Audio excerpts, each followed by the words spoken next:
Gracias por seguir en nuestra sintonía. Dentro del proyecto de ley de desarrollo económico se incluyen 5 propuestas del sector turístico, sector que tras el proceso de vacunación contra el COVID-19 dice empezó a reactivarse. Para analizar estos temas nos acompaña ya más bien Nils Olsen, ministro de Turismo aquí en el estudio en Guayaquil. Gracias por estar con nosotros, bienvenido. Liz, buenos días, un saludo a todos los que nos acompañan, muchas gracias por este espacio.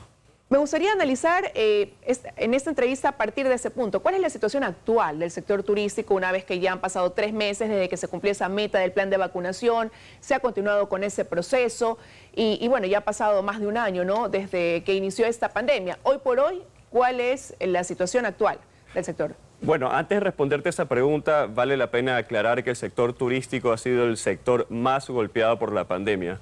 Desde el 24 de mayo que estamos en la nueva administración, estamos viendo todas las maneras creativas, pensando fuera de la caja, para poder acelerar el proceso de reactivación de nuestra industria.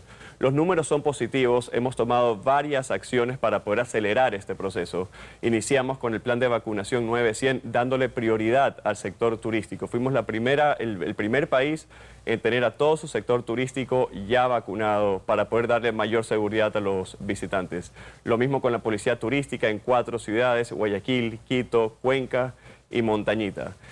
Tuvimos hace poco el feriado de noviembre, fue el mejor feriado desde el 2018. Eso es algo muy importante que aclarar porque nos da un mensaje muy positivo desde que nuestro sector se está recuperando. Eso también quería preguntarle, ¿no? Fue un feriado muy largo, el más largo de este año a lo mejor, 5 días. Los réditos que dejan ese sector turístico al interior del país. Claro, junto al presidente Guillermo Lasso decidimos ampliar el día de feriado para poder mejorar los números y esto fue exitoso. Como lo comenté antes, desde el 2018 tenemos los mejores números. ¿Cuáles son los números? Tenemos 70 millones de dólares gastados en todo el Ecuador, este es el gasto turístico. Una ocupación mayor al 40% promedio a nivel nacional. Tenemos una tarifa promedio de alrededor de $64 la noche, que esto del 2018 no se veían estos números, lo cual vamos por buen camino. Ahora, están ya, como digo, pasando quizás esos momentos más difíciles que dejó la pandemia para el sector con la reactivación económica que se va dando en el país, pero hay otro punto quizás en contra. ¿Cómo llega a jugar en afectación el tema de la inseguridad que hay en el país ahora, esta ola delictiva que no se puede negar y que incluso pues ha trascendido las fronteras y es de conocimiento internacional? Correcto, aquí hay 2 acciones que hemos tomado. La primera, la policía turística, tenemos más de 300 agentes en 4 ciudades que están cuidando el bienestar de todos los turistas nacionales e internacionales. Ellos son excelentes anfitriones, como le dije antes, está en Guayaquil, Quito, Cuenca y en Montañita. En una segunda fase queremos extender la cobertura a otras ciudades. Y segundo, estamos trabajando también en una nueva marca país. Ese proceso de contratación va a iniciar en las próximas semanas para poder dar un mensaje positivo a la comunidad internacional, porque Ecuador definitivamente tenemos más cosas positivas que negativas. Estamos pasando por un bache, tenemos el plan Rescate Ecuador, que es de presidencia, y el resto del gabinete estamos trabajando incansablemente para mejorar la seguridad del país. Ahora, son pasos que van sumando, ¿no?, en este proceso de reactivación que de todas maneras quizás no llegan a ser suficientes para compensar ese golpe tan duro que dejó la pandemia del COVID-19 al sector turístico, y ante eso es que han planteado 5 propuestas que se incluyen hoy en el proyecto de ley de desarrollo económico. De manera global, ¿hacia dónde van encaminadas esas propuestas? ¿Qué es lo que esperan en caso de aprobarse el proyecto tal y como está? El objetivo de estas propuestas es acelerar el proceso de reactivación. ¿El sector turístico se está reactivando? Sí, pero todavía no llegamos a los números del 2019 y ese es un objetivo que hemos planteado para el próximo año, llegar a ese número y los años a continuación, 2023, 2024, poder superarlos. Hemos propuesto 5 leyes en la ley, en la ley económica presentada en la Asamblea. La primera, que todas las pérdidas del año 2020 y 2021 para las empresas turísticas sean deducibles al impuesto a la renta hasta por 10 años. Luego, que todos los gastos turísticos a nivel nacional puedan ser deducibles al impuesto a la renta para las personas naturales. Esto quiere decir que tú como ecuatoriano, entre más viajes por el país, menos impuesto a la renta vas a pagar. Luego queremos mejorar la competitividad del destino. Queremos que todos los extranjeros al llegar al país y hagan su check-in al hotel tengan automáticamente IVA 0%. Y esto es, nuevamente, para mejorar la competitividad del destino, porque si nos comparamos con otros países vecinos que competimos, como estamos dolarizados, somos un país caro. Y con esto vamos a mejorar la competitividad. También queremos reducir el IVA del 12% al 8%, en 12 días al año que serán escogidos por decreto del presidente. Ahora, en esos puntos, quisiera ir puntualizando en cada uno de ellos, ¿no? Para ampliar la información. Por ejemplo, usted decía que aquellas personas que viajen en el país podrán incluir los gastos dentro del sector turístico también en la deducción de sus gastos personales. ¿Qué rubros se incluyen específicamente ahí, no? Porque llegan a ser también muy amplios: hospedaje, la parte ya que va relacionada quizás con el consumo de gastronomía, compra de tickets, pasajes, ya sea aéreos o terrestres. ¿Qué se incluye realmente dentro de eso? Esa es una excelente pregunta, Liz. Incluye todas las actividades o propiedades que tengan un registro con el Ministerio de Turismo. De esta manera también estamos fortaleciendo la formalidad del sector. ¿Qué está incluido? Gasto turístico, alimentos y bebidas por restaurantes, cafeterías, nuevamente, que estén avaladas por el Ministerio de Turismo. Servicios de alojamiento, servicios de guía, transporte de turismo y también de turoperadores y agentes de viajes. Es decir, si un ecuatoriano contrata su paquete a través de un agente de viaje o un turoperador, esto va a ser deducible el impuesto a la renta. Lo mismo con servicios de alojamiento, alimentos y bebidas, transporte de turismo y guías. Usted acaba de mencionar también que se podría reducir el IVA del 12 hasta el 8% en la prestación de servicios turísticos, pero esto de aquí, en lo que en la propuesta dice, hasta 12 días en el año contados los feriados. Ahí me surgen dos inquietudes. Primero, ¿cómo se recupera o cómo se cubre eso que se dejaría de percibir al haber esa reducción de los puntos del IVA, ¿no? Porque eso también pues ya generaba un presupuesto X determinado. Y por otro lado, además, ¿cómo se lleva ese conteo? Porque ahí dice hasta 12 días dentro del calendario. ¿Cómo llevan como digo, la puntuación de cada persona en que ya ha cumplido con lo establecido dentro del esquema? Claro, en la primera propuesta se había escogido que sean los feriados a nivel nacional. Luego de varias conversaciones con los gremios, cámaras, asociaciones, con el sector privado, con la sociedad civil, decidimos cambiarlo a 12 días escogidos por el presidente. Esto quiere decir que se va a escoger los días donde la ocupación promedio no es la mejor. Entonces, esto es una medida para poder impulsar la ocupación en esos días. Sí, efectivamente hay un sacrificio fiscal del 4% del IVA durante esos 12 días que se van a escoger, pero lo vamos a recuperar con la creación de nuevos empleos, dinamizando la economía e impulsando que los ecuatorianos viajen por todo el país, principalmente en las zonas rurales donde las tasas de desempleo necesitan bajar.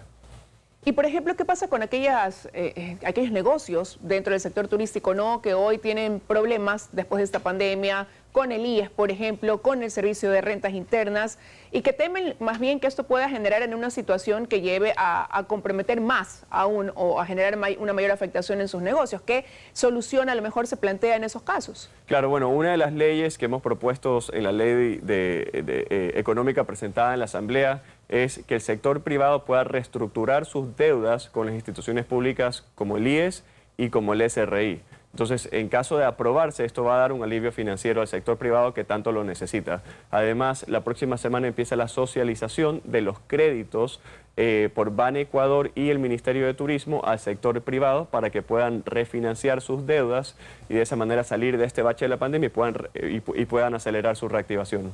Ahora, son 5 propuestas que hoy están incluidas dentro de este proyecto de ley de desarrollo económico. ¿Cuál es el plan B en caso de que no sean acogidas como ustedes esperan ya al interior del Pleno, que no sean aprobadas? ¿Qué se va a hacer entonces dentro de algún esquema para seguir logrando la reactivación del sector turístico? Bueno, esto es solo un frente. Luego tenemos el otro frente que estamos trabajando sin parar, como por ejemplo la visa nómada, que está pronto a aprobarse, que esto es para poder atraer a trabajadores remotos de todo el mundo que puedan trabajar desde Ecuador con un sueldo en el extranjero. Esto quiere decir que no va a ser empleado por una empresa local, sino una empresa internacional, y de esa manera podemos inyectar divisas a nuestra economía y continuar con la generación de empleo. Estamos a fines de este mes, empieza una visita comercial a Estados Unidos, donde visitaremos mayoristas en 5 ciudades de Estados Unidos con 20 empresarios ecuatorianos para que puedan presentar su oferta y puedan fortalecer sus vínculos comerciales.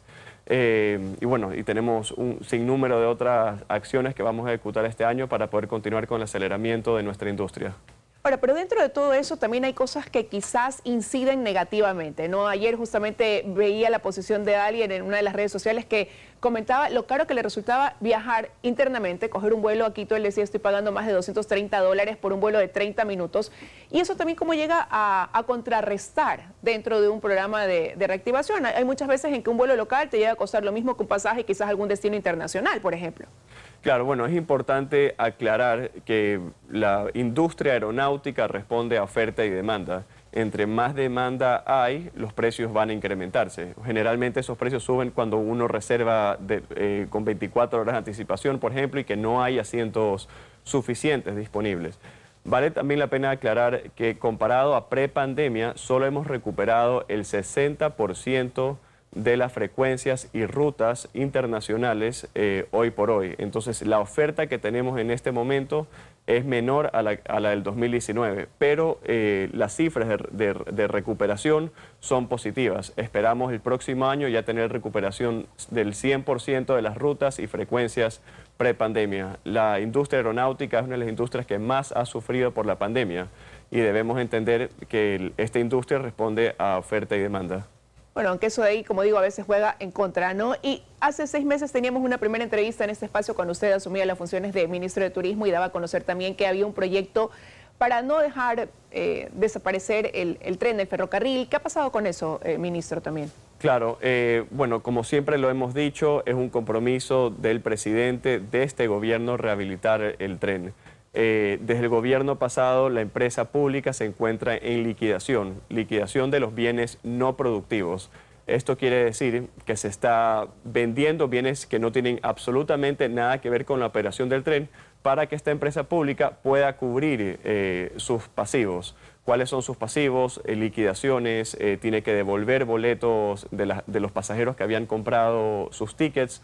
Y esto para que pueda los activos trasladarse al Ministerio de Transporte y Obras Públicas y de esa manera se pueda declarar de proyecto de interés nacional y encontrar un socio estratégico para que pueda operar el tren.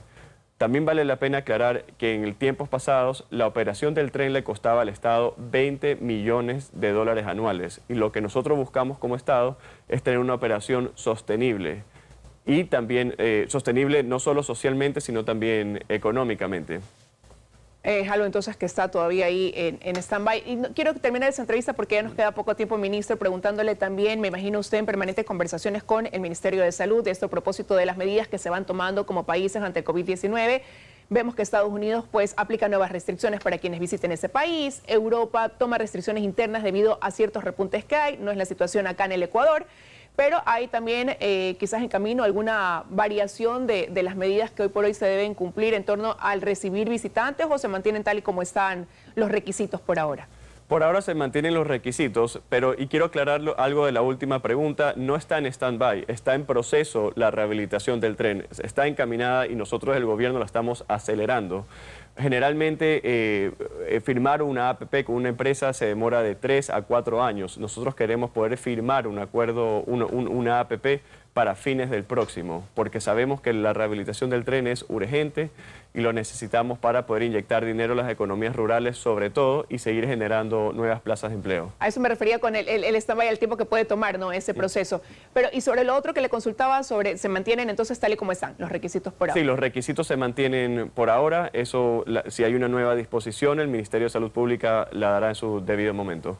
Quiero agradecerle, ministro, que nos haya acompañado esta mañana contándonos cómo avanza esa reactivación del sector turístico y las proyecciones que tienen dentro del mismo. Gracias por haber estado en Desayunos de 24 horas. Muchísimas gracias, Liz.